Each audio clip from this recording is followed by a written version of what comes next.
আসসালামু আলাইকুম।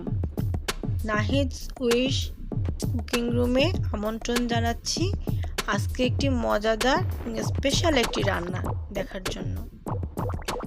রান্নাটা আমি আমার একটা কাকিমার কাছ থেকে শিখেছি। অত্যন্ত সুস্বাদু এবং অসাধারণ একটি রেসিপি। আপনারা কেউ কখনো করেছেন কিনা আমার জানা নেই, তবে না করলে অবশ্যই একবার বাসায় ট্রাই করবেন। এখানে আমি যে মাংসগুলো নিয়েছি গরুর মাংস, প্রতিটা মাংসের সাথে হাড় আছে।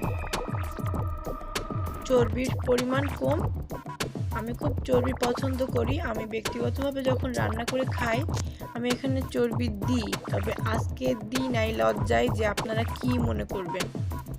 যাই হোক, এখানে মাংস এবং হাড় সম পরিমাণ আছে। এর মধ্যে আমি তেজপাতা দিয়েছি 3টা ফ্যাটানো এলাচ, কিছুটা 3-4টা লবঙ্গ দিয়ে আমি এই কাঁচা গোশটাকে কিছু সময়ের জন্য ভেজে নেব। আর সরি বলে নিচ্ছি যে সিজন চেঞ্জের কারণে, জ্বরের কারণে আমার গলাটা বসে গেছে, ক্যারক্যার করতেছে, সেজন্য।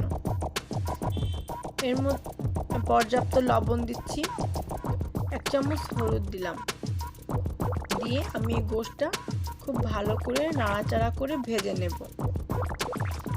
চেষ্টা করব যে গোশের পানিটা যেন খুব সুন্দরভাবে শুকিয়ে যায়, বের হয়ে শুকিয়ে যায়। গোশটা ধুয়ে আমি ঝরিয়ে রেখেছিলাম। আমি আরেকটু হলুদ দিয়েছি এবং আমি এখানে 1.5 টেবিল চামচ রসুন বাটা, 1.5 টেবিল চামচ আদা বাটা দিয়েছি। এবং এটা এত বেশি লেগে যাচ্ছিল যে যার জন্য আমি এখানে সামান্য একটু পানি দিয়ে নিলাম। নিয়ে এর মধ্যে যে যেমন পছন্দ করেন ঠিক তত পরিমাণে গুঁড়া ঝাল ব্যবহার করবেন, অথবা আপনারা যদি চান গুঁড়া ঝালটা আপনারা খাবেন না, তবে সেজন্য আপনারা বাটা কাঁচা ঝাল অথবা চেরা কাঁচা লঙ্কা ব্যবহার করতে পারেন। এবার আমি ঘন ঘন নাড়াচাড়া করার মাধ্যমে এই গোশকে সুন্দরভাবে কষিয়ে নেব। অন্তত পক্ষে 4 থেকে 5 বার আমি এতে 1 কাপ থেকে 1.5 কাপ করে পানি দেব, কষাবো।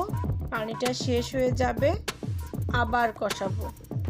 এভাবে করে আমি বারবার কষিয়ে নেব। এর সাথে আমি বাকি যে ইনগ্রেডিয়েন্টসগুলো দেব সেটা আমি এখনই বলছি না, সেটা দেখতে হলে আমার পুরো ভিডিওটা আপনাদেরকে দেখতে হবে।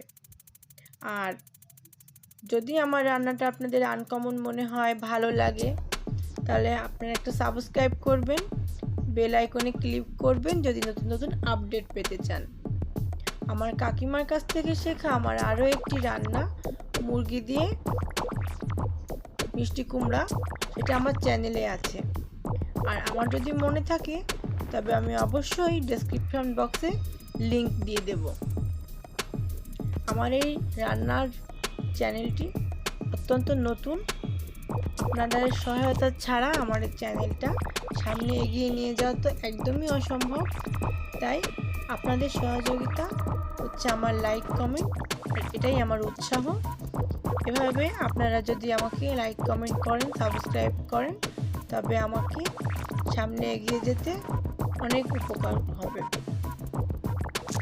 এবার আমার ভালো করে যখন অনেক সুন্দর করে কষানো হয়ে গেল, এবার আমি আরেকটু পানি দেব। এবার পানিটা দেব গোশটা একটু সেদ্ধ হওয়ার জন্য, যেহেতু গরুর গোশ, মুরগি না, এত দ্রুত এটা সেদ্ধ হওয়াটা কম কথা না। আমি কিন্তু এখানে দারচিনিটা ব্যবহার করিনি, আপনারা চাইলে দারচিনি ব্যবহার করতে পারেন। আর টমেটোটা দেওয়াটা স্কিপ হয়ে গেল, তাই ঢাকনাটা উঠিয়ে দেখিয়ে দিলাম। এখানে আমি দেশি টমেটো 5টা টমেটো ব্যবহার করেছি, 4 খণ্ড করে এর সাথে দিয়ে দেব। এবং এই নাড়াচাড়ার মাধ্যমে এই টমেটোগুলো একদম গলে যাবে। দেশি টমেটো, আর আমার ধারণা টমেটোগুলো কোনো হাইব্রিড না, কারণ এটা খুব পাতলা ছিল এবং শক্ত ছিল না। এটা কোনো লোকাল টমেটো হবে, আমি যেখান থেকে কিনেছি। তারপরে এই যে টমেটো গলে গেছে, একদম শুকিয়ে গেছে, তেল ছেড়ে দিয়েছে। এই সময় আমি এর মধ্যে দিয়ে দেব কিউব করে রাখা একটা লাউ আর ছোট একটা আলু। এই লাউ দিয়ে রান্না হবে আজকের মাংস। লাউ অত্যন্ত উপকারী একটা খাবার, যেটা আমাদেরকে কোলেস্টেরল ফ্রি রাখতে সাহায্য করে। আর আপনি যদি মাংসের মধ্যে চর্বি না থাকে এবং গরম পানি দিয়ে ধুয়ে রান্না করে থাকেন, তবে লাউ আর গরুর মাংসের রান্নাটা অনেক উপকারী, যেটা আমাদের একদিক থেকে কোলেস্টেরল বেশি এলা খাবারকে লাউ কিন্তু কোলেস্টেরল খানিকটা হলেও প্রতিরোধ করে দিচ্ছে। যাই হোক, এবার আমি ভালো করে কষিয়ে নেব।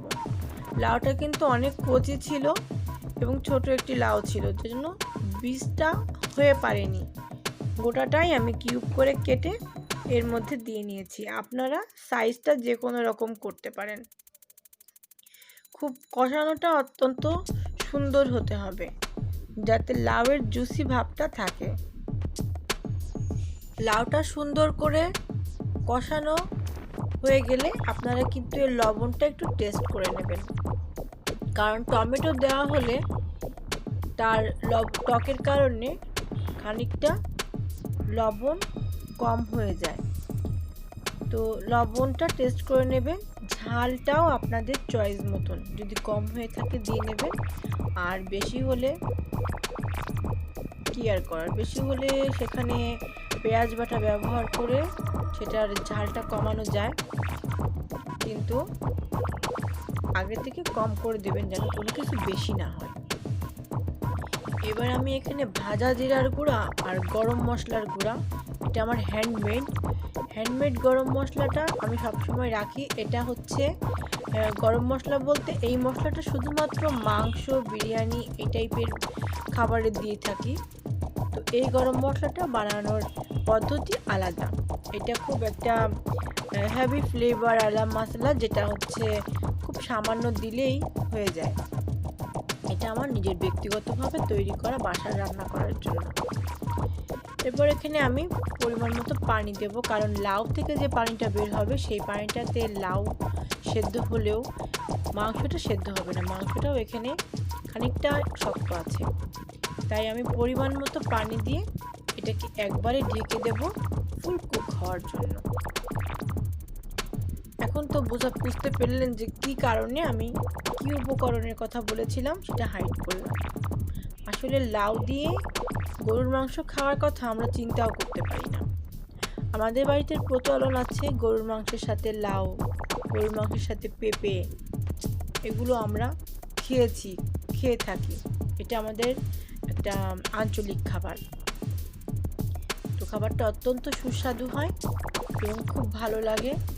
যারা শুধু মাংস খেলে পেটে প্রবলেম হয়, ভেজিটেবলস পছন্দ করেন, তারা এইভাবে রান্না করতে পারেন। অনেক সময় অনেককে শুনেছি যে পাকা শসা যেগুলো রান্না করে খেতে হয়, তারা এগুলো দিয়েও মাংস রান্না করে থাকে। আমার রান্নাটা শেষ হয়ে গেছে, আমি চুলাটা বন্ধ করে দিয়ে উপরে ধনেপাতা ছিটিয়ে নাড়াচাড়া করে খানিক সময় দমে রাখবো। তো আপনাদের কাছে অনুরোধ থাকবে, ভালো লাগলে সাবস্ক্রাইব করবেন, বেল আইকনে ক্লিক করবেন। আর সম্পূর্ণ ভিডিওটি দেখার জন্য সকলকে অসংখ্য ধন্যবাদ।